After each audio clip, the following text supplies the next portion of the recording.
Olá, bem-vindos a mais uma edição do Spotlight, o webcast mensal da EFI Group, onde já é aliás habitual comentarmos os principais artigos, tendências e as principais calls europeias e avisos nacionais que estão disponíveis de acordo com a newsletter das calls, que enviamos também sempre na última quinta-feira de cada mês, portanto foi enviada na passada semana.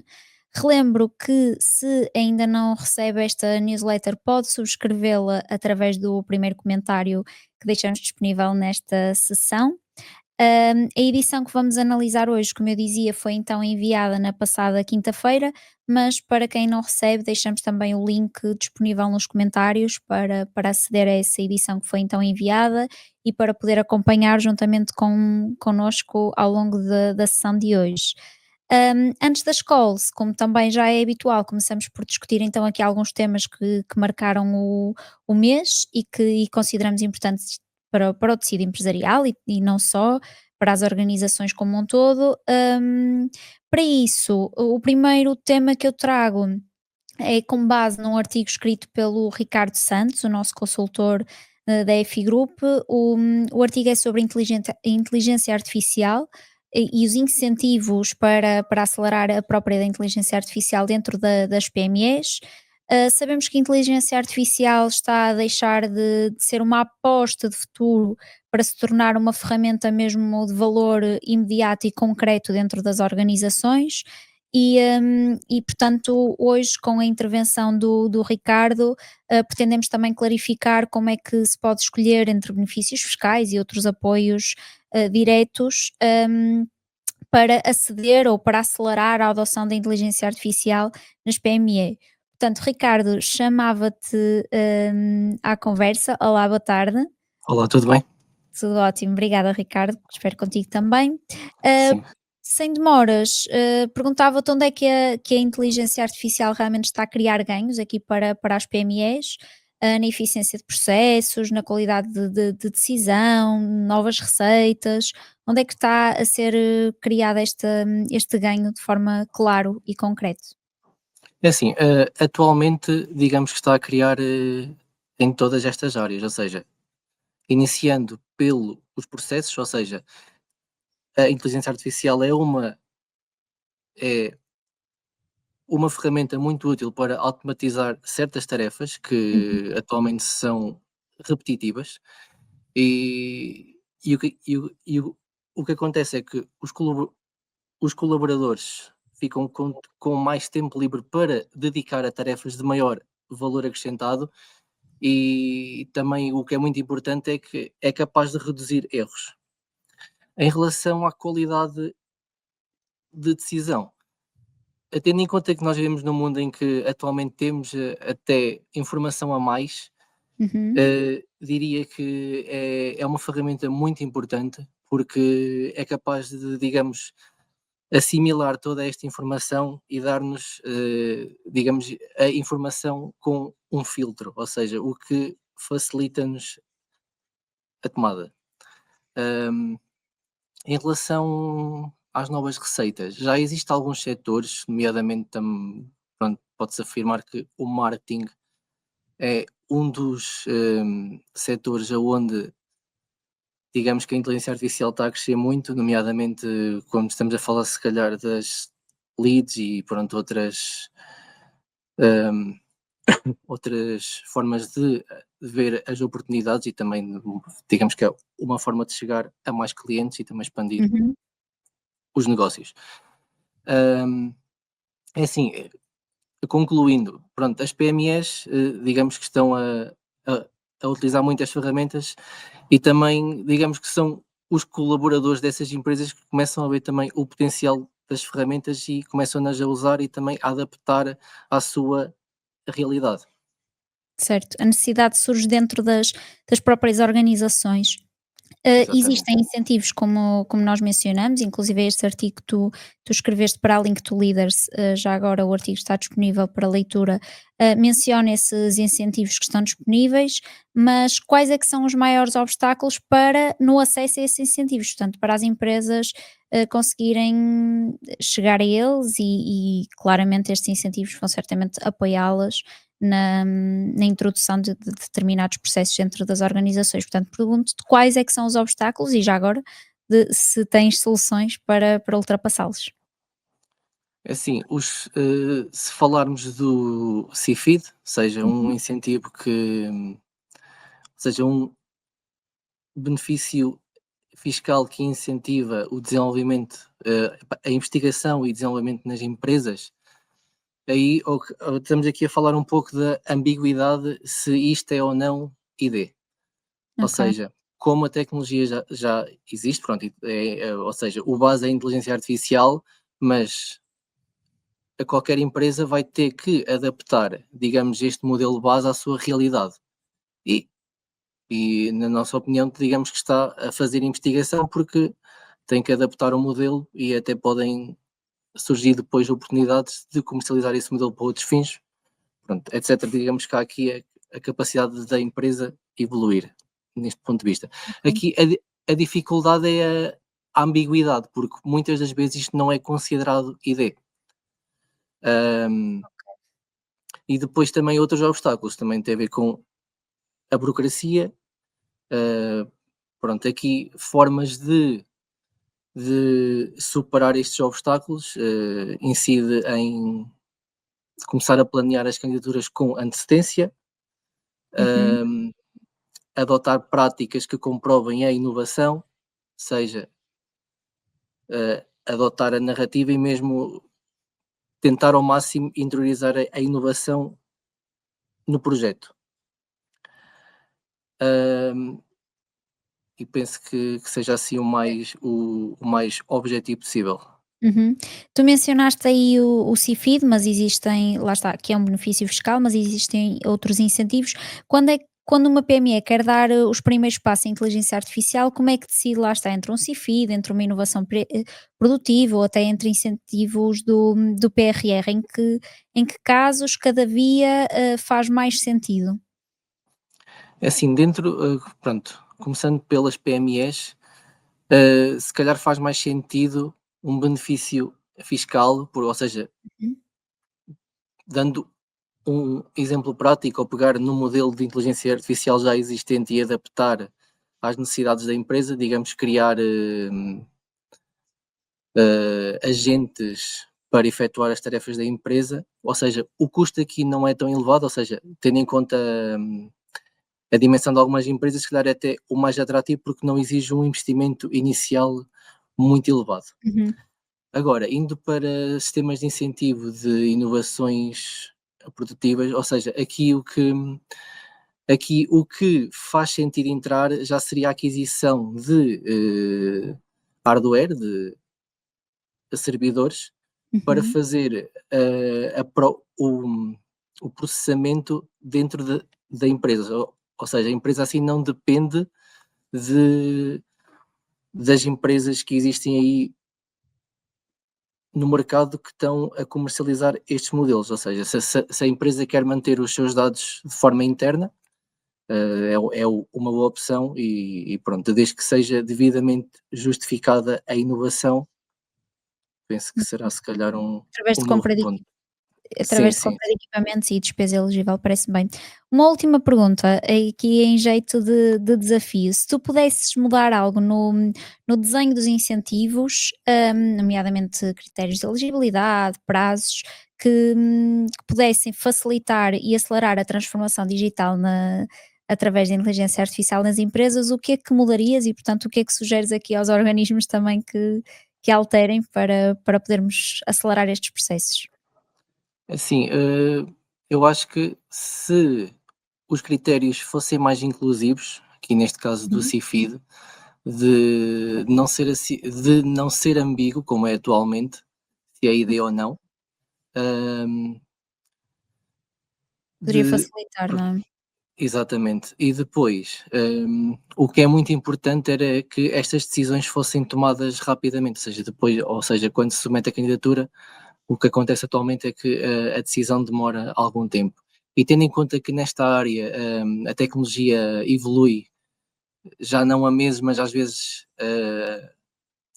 ao ritmo de semanas, às Uhum. vezes estamos a delinear um investimento e se calhar daqui a 2 meses já não é bem aquilo que precisamos, porque nesse curto espaço de tempo surgiu uma nova tecnologia, uma nova oportunidade, e aqui digamos que o tempo é essencial, ou seja, Trabalhar mais a curto prazo, não é? exatamente, as decisões serem ma muito mais céleres. Ok. Obrigada, Ricardo, pela Obrigada. tua intervenção. Mais uma vez reforço que o artigo que o Ricardo escreveu está disponível tanto no nosso website como no website do Link to Leaders. O artigo foi lá publicado e, portanto, não dispensa a leitura atenta. Avançamos então para o segundo tema: trabalho com humanidade, equidade e inclusão. Este tema surge na sequência de um evento que foi inclusivamente organizado por nós há 3 semanas em parceria com o LACS, e com a Equal Web. Um evento que foi dedicado à inclusão no local de trabalho e onde ficou claro que o desafio não é apenas cumprir a lei, mas é viver a inclusão no dia a dia dentro das organizações. E, portanto, isso passa por adotar funções, ambientes, adaptar, aliás, funções e ambientes, tornar processos mais acessíveis, tanto física como digitalmente, e garantir que a própria comunicação é clara e inclusiva. Para falar sobre este tema, eu chamo à conversa Lourdes Guerra. Olá, Lourdes, boa tarde. Olá, Obrigada por Bárbara. te juntares a nós.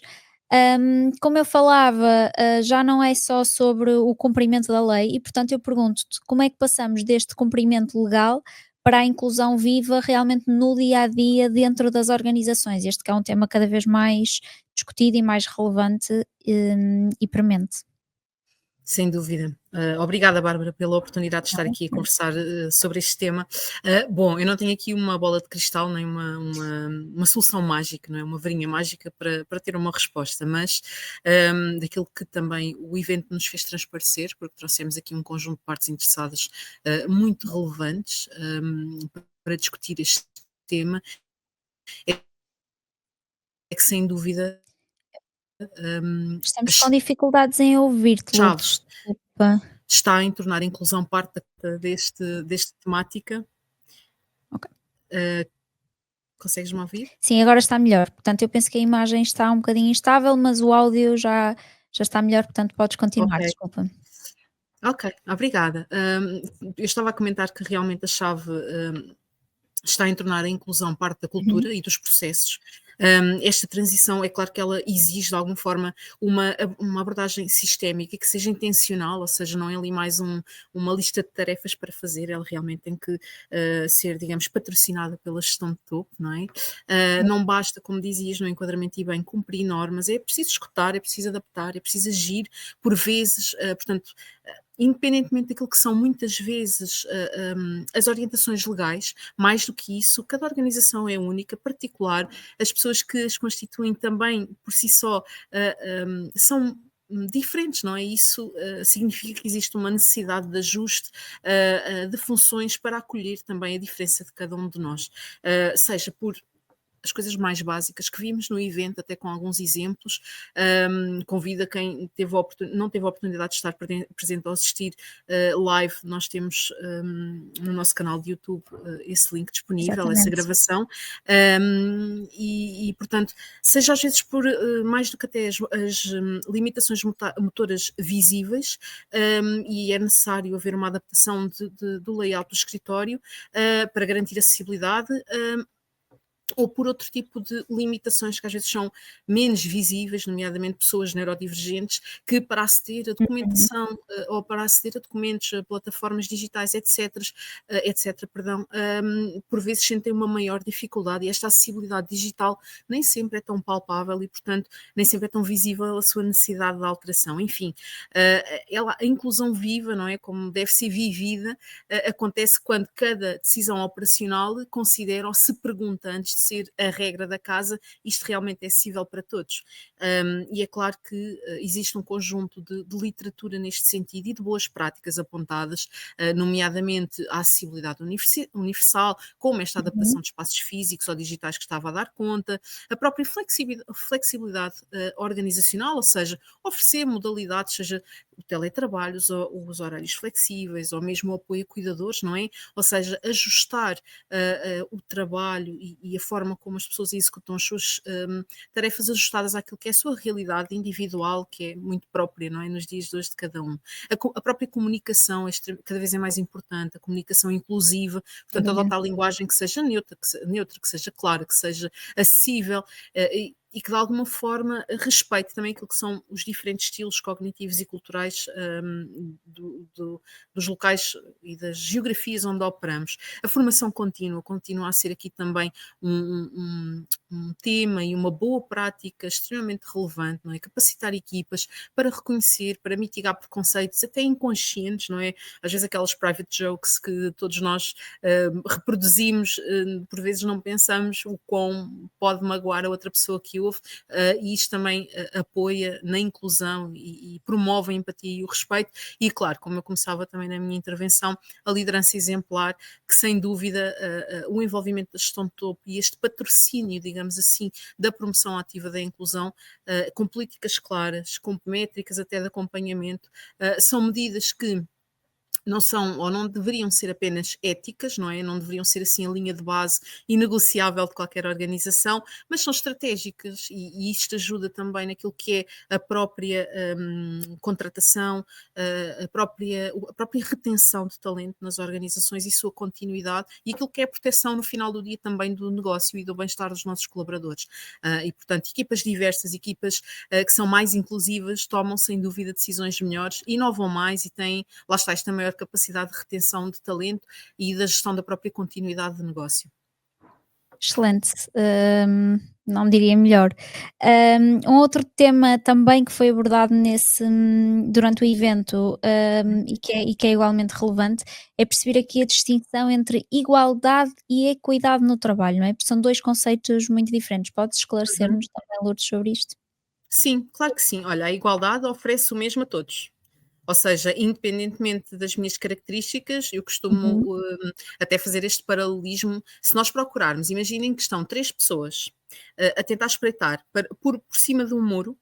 Se eu uhum, tiver uma pessoa de 1,50 m, uma pessoa de 1,80 m e uma pessoa de 2,10 m, vá, aqui passando o exagero, uhum. e se der uma caixa exatamente igual a cada uma, eu dei-lhes a mesma condição, dei-lhe aqui uma igualdade da condição de acesso, mas na prática, se calhar a pessoa que tem 1,50 m não vai conseguir espreitar por lá do muro, e portanto, aqui a igualdade às vezes é um pouco ingrata, porque nós dizemos, ok, têm todas as mesmas condições, mas às vezes as mesmas condições não são o mais adequado para todos, para a realidade de todos. E aqui surge o conceito de equidade, que é um conceito muito mais holístico, muito mais abrangente, que reconhece, lá está, que nem todos partem do mesmo ponto, e que é preciso muitas vezes ajustar os recursos, ajustar a forma de trabalho para garantir oportunidades reais, porque eventualmente todos temos as mesmas ou capacidades mais particulares que outras, mas partimos às vezes de pontos de partida diferentes, não é?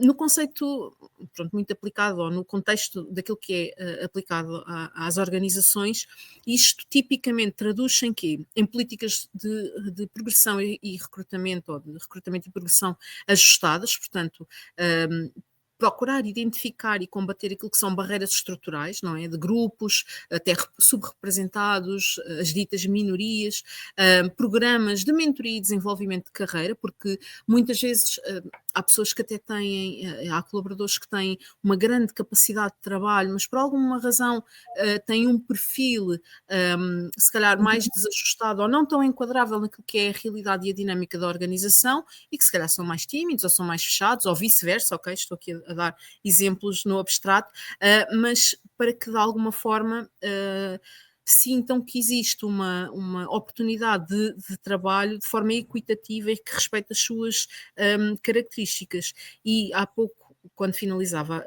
a primeira intervenção, há aqui também algo muito importante e que é desafiante em todas as organizações, que é a avaliação contínua do impacto, ou seja, por muito que eu tenha políticas de recrutamento e de progressão ajustadas, que sejam equitativas para as minhas pessoas, por muito que eu tenha programas de mentoria e desenvolvimento de carreira, quantos ajustes ou de que forma é que eu estou a avaliar, não é? A medir ao longo do tempo, a avaliar continuamente a sua implementação e o seu reajuste e os seus resultados, digamos assim, àquilo que é o impacto que é esperado.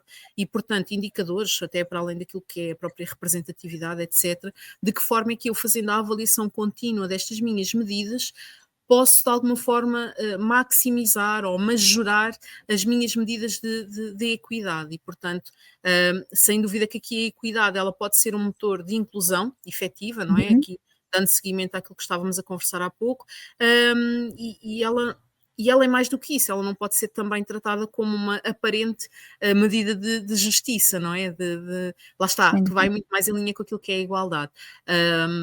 E eu acho que é isto. Assim, resumindo, políticas de recrutamento e progressão ajustadas no âmbito da equidade, no contexto organizacional, programas de mentoria funcionam muito bem para desenvolvimento de carreira e a avaliação contínua de qualquer uma destas medidas e do impacto que isso tem na vida das pessoas. E, como sempre, estamos a falar de pessoas, a trajetória nunca é linear, Sem mas dúvida. como qualquer projeto também saberá adaptar-se, sem dúvida, àquilo que é o seu desenvolvimento, importa é ir acompanhando, sem dúvida. Exatamente, ir acompanhando e pode parecer um desafio, ainda maior para grandes organizações, com um número de Uhum, colaboradores cada vez maior, porque falavas aí de um certo, ajuste e de um olhar atento de forma individual, não é? uhum, Para que seja equitativo e não igualitário, mas é possível. E eu lançava-te o desafio de me deixares aqui uma ação simples que uhum, possa ser implementada, num futuro próximo, 3, 6 meses, dentro das uhum. organizações, para de facto acelerar, aqui o local de trabalho, tornando-o mais humano e mais inclusivo. Olha, sem dúvida, e o que comentaste, e muito bem, quanto maior a organização, mais complexo é este processo, e mais uma vez daí a importância das lideranças atentas e que Uhum, estejam realmente comprometidas com estes conceitos e com a aplicação real destes conceitos. Eu diria que em termos de, sei lá, uma prática transversal e que possa ser facilmente replicável e que consigamos implementar nas organizações, nós poderíamos ter, por exemplo, um processo de revisão inclusiva de processos internos, ou uhum, seja, desde um momento, eu imagino aqui um departamento de recursos humanos até, desde o recrutamento até à comunicação, é chave, ou seja, quem é que pode estar a ficar de fora? Da forma como eu tenho o meu processo interno descrito, do momento em que eu recruto, integro, que faço aqui a minha comunicação interna e que capacito a pessoa para, de alguma forma, se sentir parte da minha organização. Será que eu estou a fazer isto bem? Quem é que pode estar a ficar de fora, perdão, da forma como eu estou a trabalhar? Que barreiras invisíveis é que existem? Eu, por exemplo, se tiver pessoas neurodivergentes ou que de alguma forma tenham uma grande capacidade até de processamento de informação em contextos mais, digamos, mais parados ou mais que precisem de alguma forma ter uma libertação de energia, não é? uhum, Eu se calhar, se der uma formação online em que tenha um tom monocórdico e sem exercícios interativos, exercícios práticos, se calhar isto é uma barreira invisível para esta pessoa e, portanto, eu também tenho que saber ler, não acaba por ser, imagina, as soluções não podem ser one size fits all, não é? Ou seja, eu não uhum, posso ter enquanto organização um processo de integração de recrutamento, comunicação e passando à formação exatamente igual, porque as pessoas para são todos. diferentes e, portanto, essas características também devem ser adaptáveis. E, por último, eu sugeria, lá está, mais uma vez, nesta análise muito desconstruída, que ajustes simples é que eu poderia fazer para nivelar o processo. Será que eu podia introduzir, sei lá, uma dinâmica de formação? Será que eu podia introduzir logo um processo de speed mentoring na função daquela pessoa? Que tipo de pequeno ajuste no meu processo, não é? Para também não causar um grande celeuma da alteração do processo interno, o que é que eu posso realmente fazer rapidamente que seja custo eficaz e que eu torne o processo até de recrutamento e de integração da pessoa e da sua vivência na organização melhor e mais inclusivo. Aí também demonstra a minha preocupação, não é? Enquanto Sem dúvida. responsável, enquanto gestor e enquanto liderança, de que estou realmente preocupado com a minha pessoa. Isto é muito importante também para o posicionamento das empresas, enquanto marcas, não é?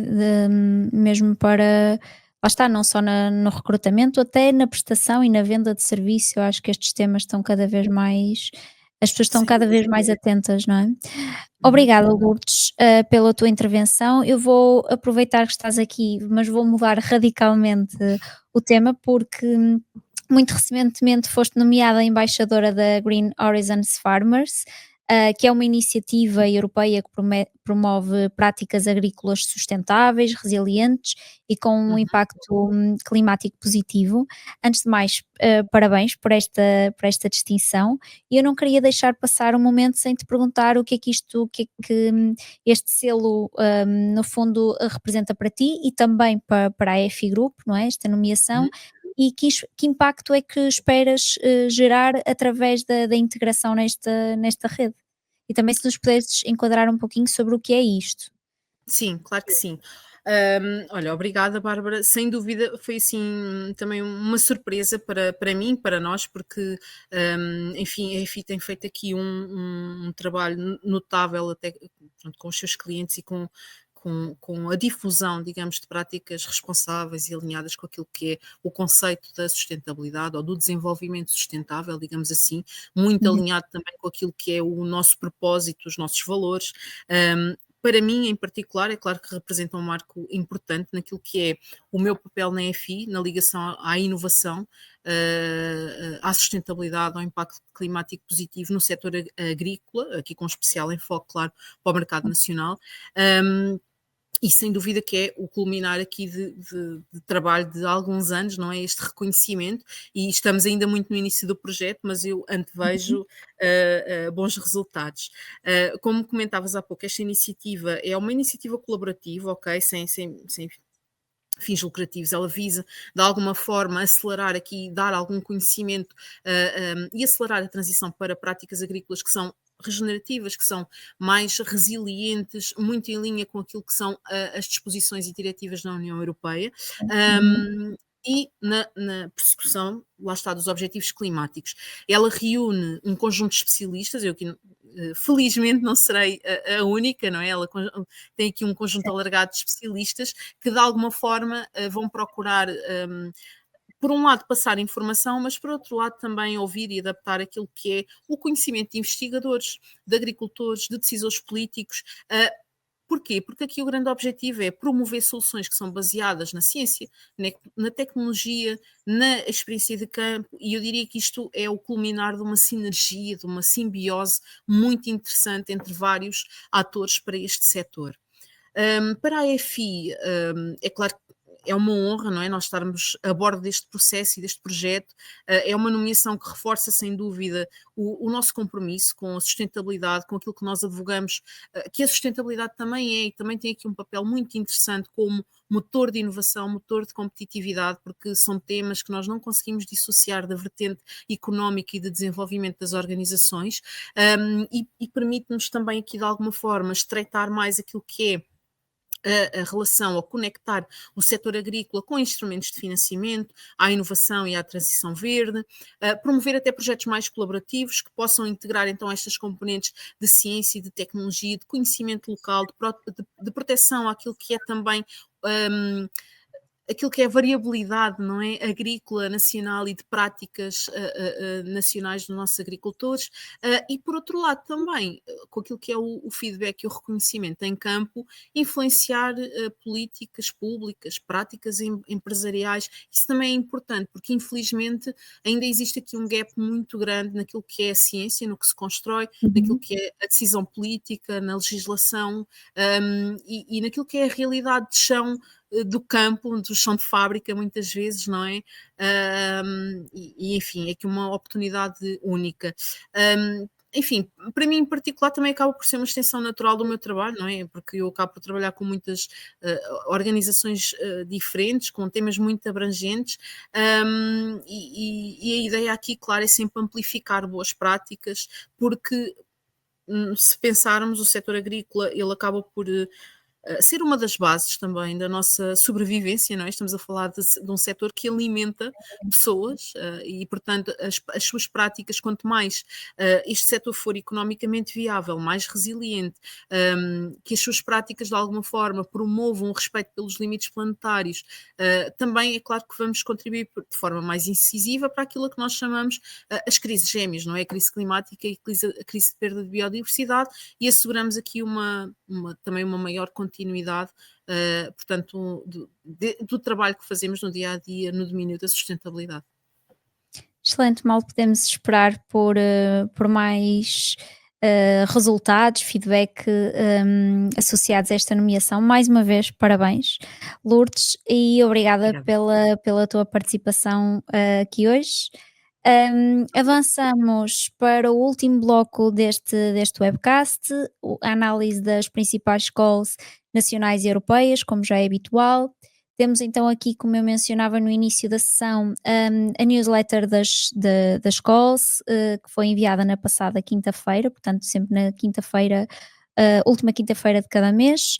Esta newsletter tem um sistema de semáforos, portanto podem acompanhar a abertura e encerramento dos avisos.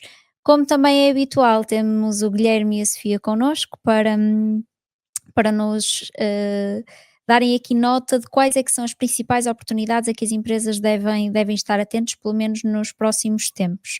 Obrigada aos dois pela vossa participação aqui. Começava por ti, Guilherme. O que é que gostarias de destacar nesta edição da newsletter como os principais avisos a que as empresas devem estar atentas nas próximas semanas? Sim, olá Bárbara, olá Sofia, olá a todos os que nos estão aqui a acompanhar no Spotlight deste mês. Setembro traz aqui um conjunto de oportunidades relevantes, algumas já conhecidas e que transitam aqui de outros períodos, e outras que exigem aqui especial atenção pela sua novidade. Focando em primeiro lugar pelas oportunidades que transitam e que se mantém aberto, iniciava aqui uma menção pelos pedidos de registro de auxílio, tanto de descarbonização das empresas, que continua disponível, e também o registro de pedido de auxílios de inovação produtiva para outros territórios.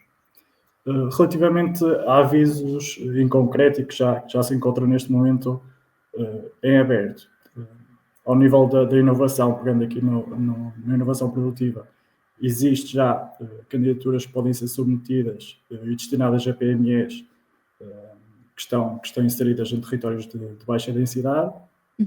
E depois, ao nível da ID, existe neste momento em aberto, tendo passado de segunda fase para a terceira e última fase, que estará aberta até dia 6 de janeiro de 2026, o ID empresarial, para operações individuais e em copromoção.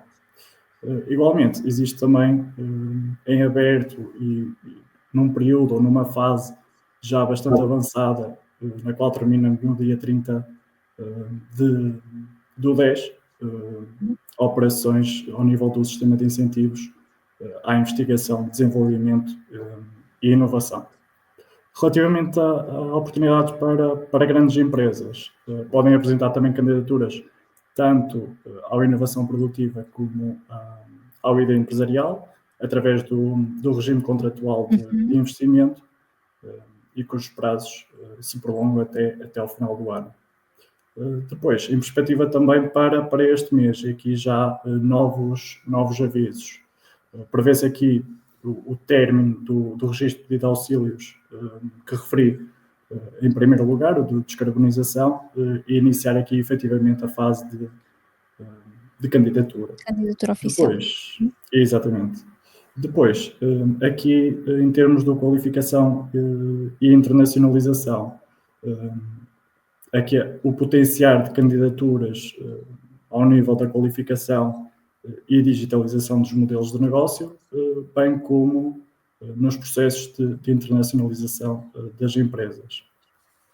Também naquilo que respeita ao PRR, surge aqui igualmente novas oportunidades com um novo instrumento financeiro para a inovação e a competitividade, que estão distribuídos aqui em 4 âmbitos distintos: o reindustrializar da economia nacional, o apoiar da transição digital e também o reforço da base industrial e o impulsionar dos ecossistemas Deep Tech. E é tudo, Guilherme, para este mês e já é bastante, parece-me a mim, sim, não é? Sim, já é bastante, sim. Foi aqui um regresso do verão em força. Em força, certo. Portanto, mencionavas aí algumas datas que se estendem até ao final do ano, outras que terminam já no final do próximo mês, portanto, estamos aqui já apertados de tempo. As organizações com interesse devem realmente entrar em contacto connosco e procurar começar já a trabalhar nas suas candidaturas. Obrigada, avançava para ti, Sofia, para nos dares aqui nota, exatamente como o Guilherme fez, das principais oportunidades para este mês de outubro, digamos assim, no que diz respeito às escolas europeias. Olá, Bárbara, olá, Guilherme, olá a todos os que estão desse lado a ouvir-nos e a ver-nos. Portanto, eu vou seguir um molde muito semelhante ao do Guilherme. Portanto, vou começar por explorar uma convocatória que já está aberta há algum tempo e cujo prazo de submissão é até ao final do ano, nomeadamente até ao dia 18 de novembro, que é uma oportunidade única para startups Deep Tech.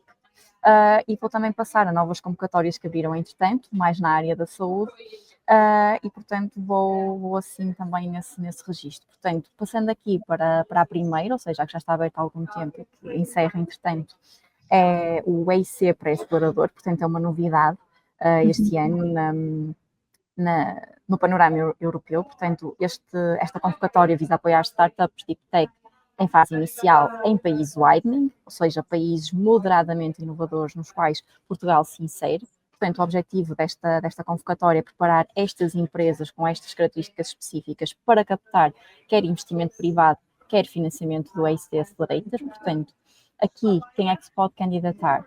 PMEs ou Small Mid Caps que pertençam ao país widening. Portanto, aqui reforçar mesmo o papel de Portugal e das startups portuguesas e da oportunidade que isto pode configurar para as mesmas. Portanto, o objetivo aqui é que estas entidades tenham uma tecnologia validada em laboratório, portanto, um mínimo TRL de 4, passando aqui a redundância e repetindo aqui um bocado a ideia, que tenham propriedade intelectual assegurada e que tenham uma visão clara de entrada no mercado. E o que é que esta convocatória pode oferecer então a estas startups? Portanto, subvenções entre 300 mil e 500 mil euros, no formato do regime de lump sum, que cobre até 70% dos custos elegíveis, ou seja, os restantes 30% devem então ser cofinanciados. Estes projetos têm então a duração máxima de 2 anos, contam então com um orçamento total de 20 milhões de euros para esta convocatória, sendo que providenciam também acesso gratuito a serviços de aceleração de negócios, como por exemplo coaching, bootcamps ou pitching. Podem permitir então aqui o Fast Track para o EIC Accelerator e a possibilidade de receberem o selo de excelência. Portanto, o prazo de submissão é o próximo dia 18 de novembro de 2025, portanto diria que temos aqui um buffer de time, mas não muito tempo para o prosseguir. Aqui na segunda parte vou destacar as convocatórias do EU for Health, que são convocatórias mais direcionadas para a área da saúde, neste caso. Estão neste momento 9 tópicos, mais 2 abertos de acordo com alinhados com as prioridades da DGSEN, portanto tem um orçamento total de cerca de 56,8 milhões de euros e tem aqui um prazo de submissão mais alargado, ou seja, podem concorrer até ao dia 6 de janeiro de 2026. Relativamente aos tópicos em destaque, lá está, como são 9, vou aqui abordar mais ou menos o que cada um deles pode contemplar, ou seja, estas 9 convocatórias estão direcionadas para rastreios oncológicos, nomeadamente do cancro gástrico, pulmonar ou então da próstata. Estão também relacionados com saúde cardiovascular e inteligência artificial, prevenção ao longo da vida, dispositivos médicos órfãos com foco nas populações pediátricas, também relacionados com o Espaço Europeu de Dados de Saúde para a Inovação em Biotecnologia e, por fim, a organização de conferências e eventos, que eu destacaria. E porquê? Portanto, o objetivo desta convocatória em específico é apoiar a organização de eventos e conferências que promovam as prioridades da União Europeia em saúde pública, portanto, podem candidatar-se ou são elegíveis organizações públicas ou privadas que tenham experiência exatamente na organização de eventos, eventos estes cujos temas devem estar alinhados com as prioridades do EU4Health.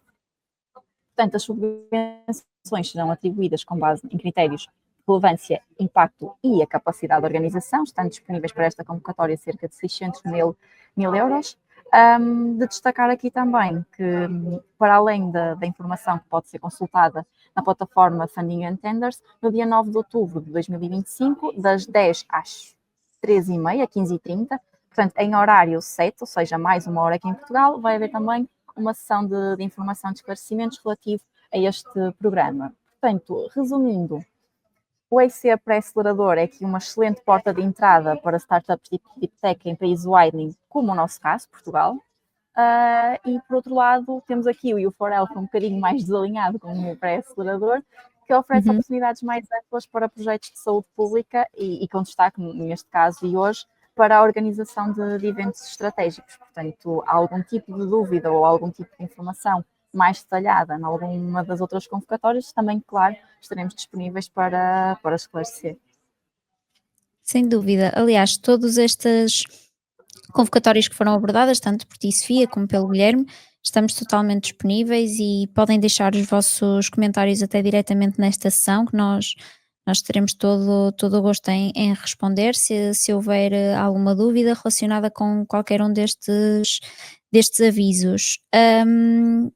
Obrigada mais uma vez aos dois, acho que realmente são inúmeras as oportunidades. Eu, enquanto vocês foram falando, foi percorrendo aqui a newsletter, ficaram muitos outros avisos por abordar, mas lá está, a newsletter está disponível no link dos comentários e, portanto, podem aceder e consultar com mais calma. Obrigada mais uma vez aos dois. Julgo que damos por terminado mais um Spotlight. Como sabem, esta é uma edição mensal. Voltamos para o próximo mês. Até lá, qualquer questão, não hesitem em contactar-nos. Obrigada.